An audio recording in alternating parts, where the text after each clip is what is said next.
ഇത് മാസ് മോട്ടോഴ്സിൽ നിന്നാണ്. ഇത് നമ്മുടെ Passion Pro 110 cc Passion Pro general സർവീസായിട്ട് കയറ്റിയിട്ടുണ്ട്. പിന്നെ അതുമായി ബന്ധപ്പെട്ട കുറച്ച് കംപ്ലയിൻസുകളുണ്ട് വണ്ടിക്ക്. അപ്പോൾ നമുക്ക് വണ്ടി ടെസ്റ്റ് ഡ്രൈവ് നടത്തുന്ന സമയത്ത് നമുക്ക് ചെയിനൊക്കെ നല്ല രീതിയിൽ ലൂസായിരുന്നു. ചെയിൻ കവറൊക്കെ അഴിച്ചിട്ടാണ് കൊണ്ടുവന്നിരുന്നത്. അപ്പോൾ നമ്മളതിൻ്റെ ബാക്ക് ഭാഗം തുടങ്ങി നമ്മൾ ചെക്ക് ചെയ്യാനുണ്ട്. ബാക്ക് ബ്രേക്ക് നമ്മൾ ഓടിച്ചു നോക്കിയിട്ട് ബാക്ക് ബ്രേക്ക് പിടിക്കുന്ന സമയത്ത് നല്ല സൗണ്ടാണ്. അതായത് വലിയ ഈ ലൈലാൻഡ് വണ്ടിയൊക്കെ ബ്രേക്ക് പിടിക്കുന്ന പോലത്തെ ഒരു സൗണ്ടാണ്. അപ്പോൾ നമ്മളതിൻ്റെ വീലഴിച്ച് ചെക്ക് ചെയ്യുന്ന സമയത്ത് ഈ ഹബ്ബൊക്കെ അത്യാവശ്യം നല്ല രീതിയിൽ സ്ക്രാച്ച് വന്നിട്ടുണ്ട്. അപ്പോൾ നിലവിൽ നമുക്ക് ഇതൊന്ന് പോളിഷ് ചെയ്യാണ്. ലെയ്ത്തിൽ കൊടുത്തു കഴിഞ്ഞാൽ ചെറുതായിട്ടൊന്ന് പോളിഷ് ചെയ്ത് കിട്ടും. എന്നിട്ട് ഈ ബ്രേക്ക് ലൈനർ മാറി കഴിഞ്ഞാൽ ആ കംപ്ലയിൻറ്റ് റെഡി ആയിക്കോളും.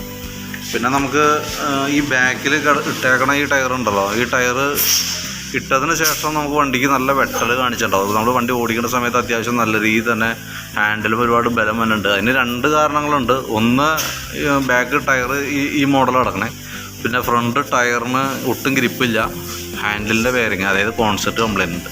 ഇത് 3 കൂടി ആകുമ്പോൾ നമ്മൾ ഒരുപാട് ബലം പിടിച്ചിരുന്ന് വണ്ടി ഓടിക്കേണ്ട ഒരു സിറ്റുവേഷനിലാണ്. അപ്പം നിലവിൽ ഈ ടയർ ഇട്ടതുകൊണ്ട് വേറെ ഒന്നും ചെയ്യാൻ പറ്റില്ല. പരമാവധി ഉപയോഗിച്ച് തീർക്കുക. ഇതിൻ്റെ തേയ്മാനം വരാമെന്ന് പറഞ്ഞാൽ കറക്റ്റ് ഈ ഫ്ലാറ്റായിട്ട് തേഞ്ഞു പോകുള്ളൂ. അപ്പോൾ റോഡിൻ്റെ ചെരിവ് കാര്യങ്ങളൊക്കെ ഏത് രീതിയിലാണോ വന്നെ ആ രീതിയിലേക്ക് വണ്ടി നമ്മൾ സൈഡ് വലിക്കുന്ന ഒരു ഫീല് നമുക്ക് കാണിക്കും. അത് ആ ടയറിൻ്റെ ആണ്. അത് നമുക്ക് പ്രത്യേകിച്ച് വേറെ ഒന്നും ചെയ്യാൻ പറ്റില്ല. അപ്പോൾ ഈ ഹബ്ബ് ഒന്ന് പോളിഷ് ചെയ്തിട്ട് ബ്രേക്ക് ലൈനർ ചേഞ്ച് ചെയ്തിട്ടാണെങ്കിൽ ആ ബ്രേക്ക് സംബന്ധമായിട്ടുള്ള കംപ്ലയിൻറ്റ് മാറിക്കോളും. സൗണ്ട് കാര്യങ്ങളൊക്കെ മാറിക്കോളും. പിന്നെ അതേപോലെ തന്നെ ചെയിൻ സ്പോക്കറ്റ് മാക്സിമം അഡ്ജസ്റ്റിങ് കഴിഞ്ഞാണ്. അപ്പോൾ ചെയിൻ സ്പോക്കറ്റും നമുക്ക് ആ വീലിൻ്റെ ഈ റബ്ബറും നമുക്കൊന്ന് ചേഞ്ച് ചെയ്തിടണം. കാരണം എന്ന് വെച്ചാൽ വീല് റബ്ബർ ഫ്ലേ ഉള്ളത് കൊണ്ട് തന്നെ പുതിയ ചെയിൻ ഇടുന്ന സമയത്ത് ഓവർലാപ്പിംഗ് ഒക്കെ വരാൻ സാധ്യത കൂടുതലുണ്ട്. അപ്പോൾ അതുകൊണ്ട് തന്നെ 100 രൂപ 110 രൂപ അടുത്തേ ഉള്ളൂ. അത് മാറ്റിയിടാം. കാരണം അതൊരു ഇമ്പോർട്ടൻ്റ് ആയിട്ടുള്ളൊരു പാർട്ടാണ്. ചേഞ്ച് ചെയ്തിട്ടില്ല എന്നുണ്ടെങ്കിൽ നമുക്ക് പുതിയ സ്പോക്കറ്റ് ഇട്ടാലും നമുക്ക് അതൊരു ആക്സിലേറ്റർ കൊടുക്കുമ്പോൾ ചെറിയൊരു ഇതേപോലെ ഒരു ഷിവറിങ് കാണിക്കും. അത് നമ്മുടെ ചെയിൻ അത്ര നല്ലതല്ല. കാരണം അത് ഓവർലാപ്പിങ്ങിനൊക്കെ ഉള്ളൊരു ചാൻസ് കൂടുതലും. അപ്പോൾ അതുകൊണ്ടാണ് അത് മാറ്റിയിടണമെന്ന് പറഞ്ഞത്. പിന്നെ ഈ സ്പോക്കറ്റ് സൈഡ് നമുക്ക് ശ്രദ്ധിച്ച് കഴിഞ്ഞാൽ മനസ്സിലാവും. അവിടെ ഒരു ഓയിൽ ലീക്ക് ആരംഭമാണ്. അവിടുത്തെ ഓയിൽ സീൽ കംപ്ലൈൻ്റ് ആയിട്ട് തുടങ്ങിയിട്ടുണ്ട്. തുടക്കമാണ്. അപ്പോൾ അത് നമ്മളെന്തെങ്കിലും ഈ ഭാഗമൊക്കെ ഒന്ന് ക്ലീൻ ചെയ്യണം. അപ്പോൾ ക്ലീൻ ചെയ്യുമ്പോൾ ആ ഓയിൽ സീലൊന്ന് മാറ്റിയിടാണെന്നുണ്ടെങ്കിൽ ആ ലീക്ക് കൂടുതലായിട്ട് ഒരു ഇതങ്ങോട്ട് മാറിപ്പോകും. പിന്നെ എയർ ഫിൽറ്റർ ഓൾറെഡി കുറച്ച് പൊടിയൊക്കെ ഉണ്ട്. നമുക്കൊന്ന് ക്ലീൻ ചെയ്ത് കയറ്റിയാൽ മതി, വേറെ പ്രശ്നമില്ല. പിന്നെ പ്ലഗ് ആയാലും ഒന്ന് ക്ലീനാക്കി റീസെറ്റ് ചെയ്താൽ മതി. എൻജിൻ ഓയിൽ നമ്മൾ മാറണുണ്ട് കേട്ടോ.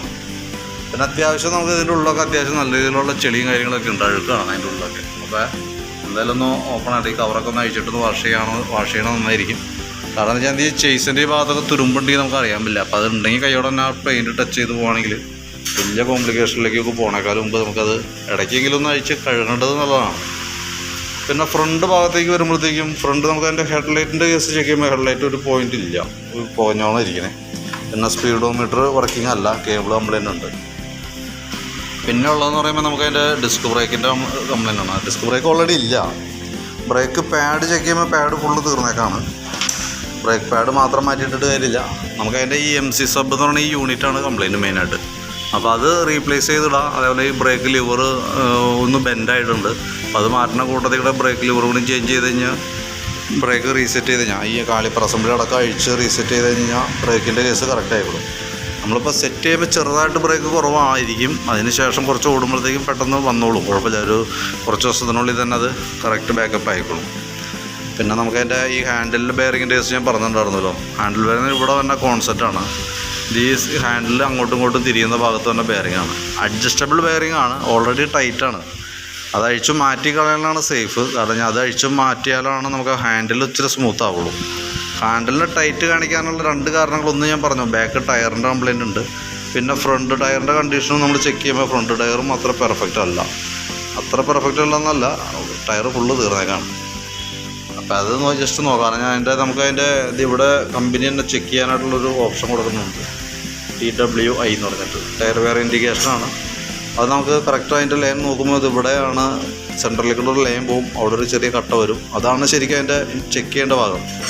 അതിനോട് ലെവലായി കഴിഞ്ഞാൽ മാറ്റി കളയണം. ഇത് ശരിക്കും പറഞ്ഞാൽ അതും കഴിഞ്ഞു, ആ ലൈനടക്കം മാഞ്ഞു പോയിട്ടുണ്ട്. അത്രയും നമ്മൾ ഉപയോഗിച്ചിട്ടുണ്ട് കേട്ടോ.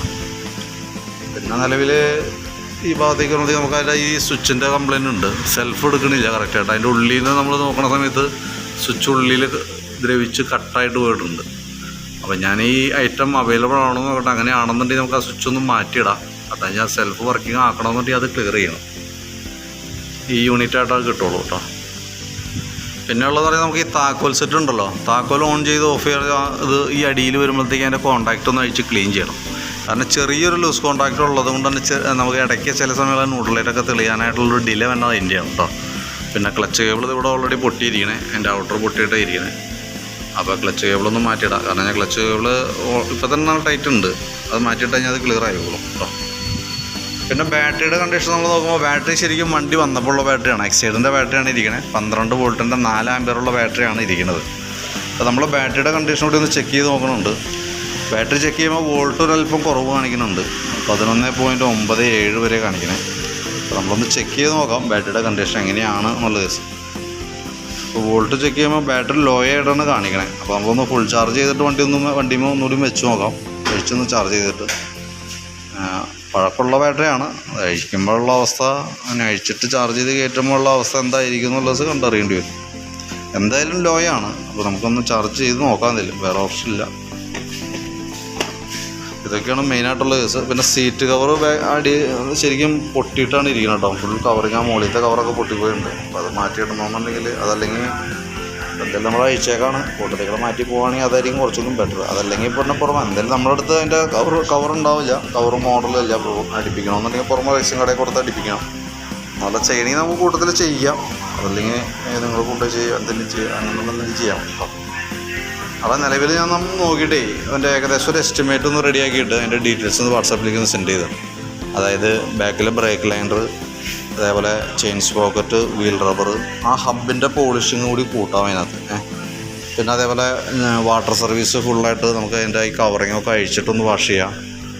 എൻജിൻ ഓയിൽ മാറ്റാം, ഹെഡ്ലൈറ്റിൻ്റെ ബൾബ്, സ്പീഡോമീറ്ററിൻ്റെ കേബിള്.